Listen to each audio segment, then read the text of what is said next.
बानी पीटीआई ने 9 मई वाकयात पर मशरूत मुआफ़ी मांगने का ऐलान कर दिया। कहा पहले 9 मई की सीसीटीवी फुटेजेस लाई जाएं।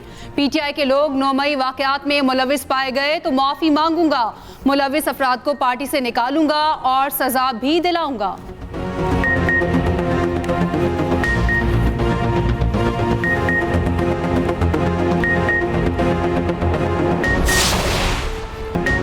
मखसूस नशिस्तों का फैसला। इलेक्शन कमीशन ने भी नजरसानी अपील दायर कर दी। सुप्रीम कोर्ट में दायर दरखास्त में कहा गया तहरीक इंसाफ केस में पार्टी नहीं थी। आज़ाद अरकान ने भी सुप्रीम कोर्ट से रुजू नहीं किया। अदालती फैसले में कुछ ऐसे हक़ाइक़ को मान लिया गया जो कभी अदालती रिकॉर्ड पर ना थे। पीटीआई के मखसूस नशिस्तों के उम्मीदवारों ने कभी दावा नहीं किया।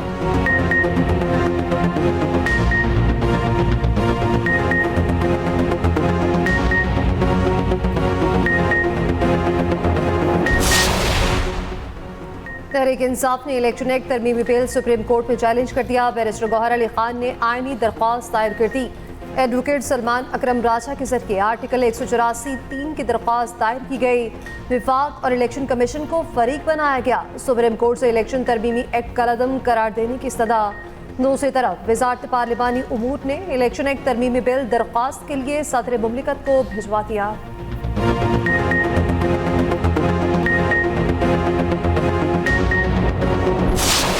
कानून बिल्कुल वाज़ेह है कि फ्लोर क्रॉसिंग नहीं हो सकती। पार्टी के इलेक्शन आप ना कराएं और फिर क्या सजा भी ना दी जाए। एक ऐसी पार्टी आप ज्वाइन करें जिसका वजूद नहीं है पार्लियामान में और कहें मुतनासिब नुमाइंदगी के फॉर्मूले के तहत हमें सीटें भी दी जाएं, तो ये किस तरह का इंसाफ है और ये किस तरह की बात है। पार्लियामान एक बालादस्त इदारा है। पार्लियामान के पास कानून साजी की का इख्तियार हासिल है। कानूनी मामलात में इंसाफ ना सिर्फ होना चाहिए, होता नजर भी आना चाहिए। पाकिस्तानी हुकूमत और पाकिस्तानी अवाम बांग्लादेश के अवाम के साथ खड़े हैं। हमारे मुल्क में बानी चेयरमैन पीटीआई ने शेख मुजीब को एक हीरो के तौर पे पोर्ट्रे किया। अब जब शेख मुजीब के मुजस्मे वहां पे गिराए गए हैं, शेख मुजीब की बड़ी बड़ी तस्वीर के ऊपर जब पेंट फेंका गया है, तो अब वो कहते हैं कि जी ये देखें अवाम ने क्या किया।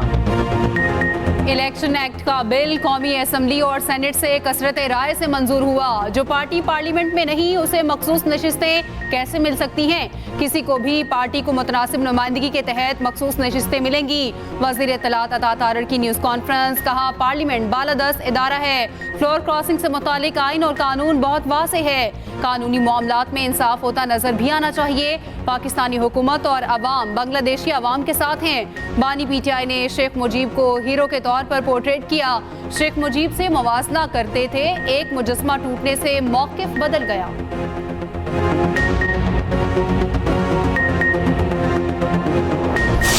जो ये मर्जी है कर लें, कहते हैं ना रोक सको तो रोक लो। ये सिर्फ पीटीआई के रास्ता रोकने के लिए नहीं कामयाब होंगे। हमारी सीटें आएंगी और आइन और कानून के खिलाफ वर्जी क्योंकि ये लोग कर रहे हैं। इंशाअल्लाह ताला हमें सुप्रीम कोर्ट से फिर रिलीफ मिलेगा। हम लोग अदालतों में जाएंगे और इसको रिवर्स कराएंगे।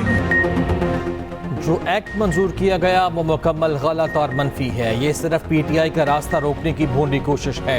अपोजिशन लीडर उमर अयूब कहते हैं किसी से भी मुज़ाकरात नहीं हो रहे। मुल्क में नए इलेक्शन हमारा वाहिद मुतालबा है। शहबाज शरीफ और मरियम नवाज ये सब लोग किधर भागेंगे? हसीना वाजिद तो भारत चली गई, यहाँ से हेलीकॉप्टर नहीं जाएगा।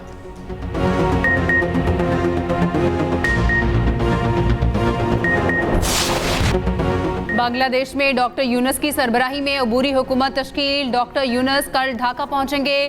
खालिदा जिया का पासपोर्ट रीन्यू हो गया। अमेरिका ने हसीना वाजिद का वीज़ा मनसूख कर दिया।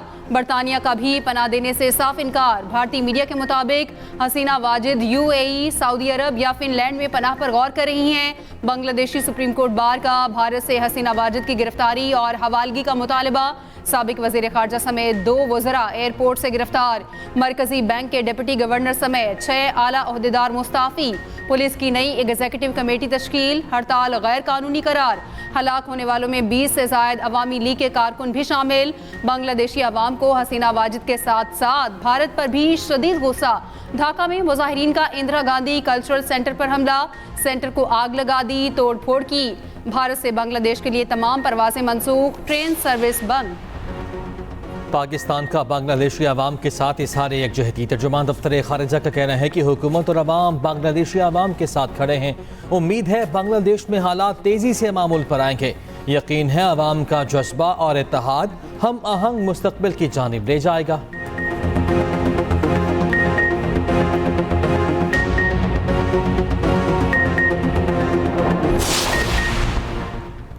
याहिया सिनवार फ़लस्तीनी मुज़ाहमती तंजीम हमास के नए सरबराह मुकर्रर।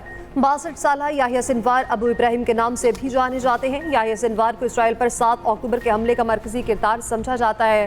हिजबुल्लाह सरबराह हसन नसरुल्लाह का कहना है इसराइल पर हमारा रद्दअमल आएगा और भरपूर आएगा। शुमाल में इसराइल की केमिकल और फूड फैक्ट्रियां आधे घंटे से भी कम वक्त में तबाह कर सकते हैं।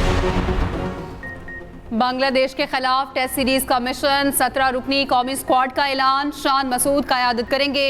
सऊद शकील नायब कप्तान मुकर्रर। बाबर आजम, अब्दुल्ला शफीक, नसीम शाह, सरफराज अहमद, मोहम्मद रिजवान, शाहीन अफरीदी शामिल। इब्रार अहमद, कामरान गुलाम, मोहम्मद अली, मोहम्मद हुरैरा, खुरम शहजाद भी शामिल। मीर हमजा, साइम अयूब, सलमान अली आगा और आमिर जमाल भी टीम का हिस्सा। पहला टेस्ट 21 अगस्त से रावलपिंडी में शुरू होगा। उधर बांग्लादेश ए के खिलाफ पहले 4 रोज़ा मैच के लिए पाकिस्तान शाहीन स्क्वाड का ऐलान। क़यादत सऊद शकील करेंगे। कौमी टीम के कई खिलाड़ी भी शामिल। पेरिस ओलंपिक्स में अरशद नदीम कल पाकिस्तान के लिए मेडल की जंग लड़ेंगे। जावलिन थ्रो का फाइनल मुकाबला कल होगा। अरशद नदीम ने गुज़िश्ता रोज़ पहली ही थ्रो में फाइनल के लिए क्वालिफाई किया। अरशद नदीम का असल मुकाबला भारत के नीरज चोपड़ा से होगा।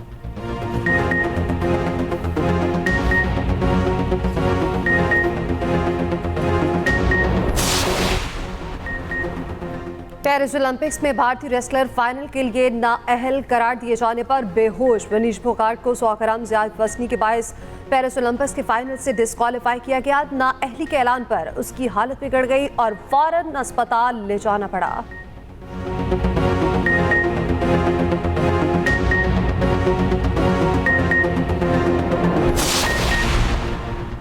सेक्रेटरी पावर राशिद लंगड़ियाल को चेयरमैन FBR लगाने का फैसला। ज़राए के मुताबिक वज़ीर आज़म की मंजूरी के बाद चेयरमैन FBR की तैनाती का नोटिफिकेशन जारी होगा।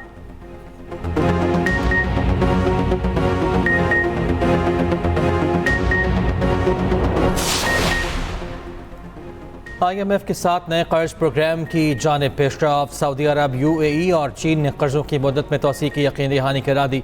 वज़ीर ख़जाना मोहम्मद औरंगज़ेब कहते हैं चीन सऊदी अरब और UAE की यकीन दहानी से मुतालिक IMF को आगाह कर दिया।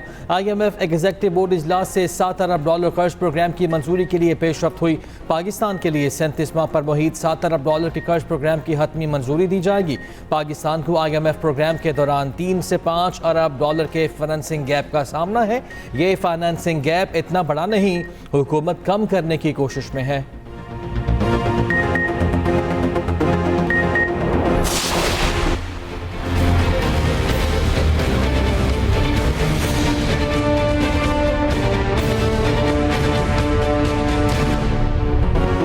मुल्क के मुख्तलिफ शहरों में मूसलाधार बारिश। नशेबी इलाके ज़ेरे आब। जुड़वा शहरों में 4 बच्चे बरसाती नालों में डूब गए।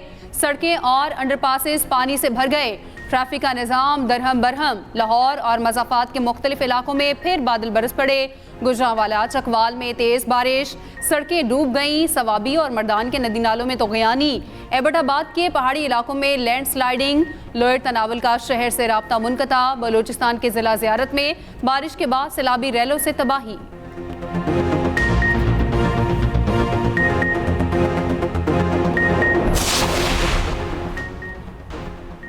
इराक जाने वाले पाकिस्तानी ज़ायरीन को बड़ी सहूलत मिल गई। हवाई सफ़र के जरिए जाने वालों से दाखिले पर पासपोर्ट नहीं लिए जाएंगे। अरबैन के मौके पर ट्रैवल एजेंट के बजाय इराकी सफारतखाना ज़ायरीन को वीज़ा देगा। वज़ीर दाखिला मोहसिन नकवी से इराक के सफ़ीर हामिद अब्बास की मुलाकात। ज़ायरीन की सहूलत के लिए ख़ुसूसी परवाज़ों के आगाज़ पर इत्तफ़ाक़।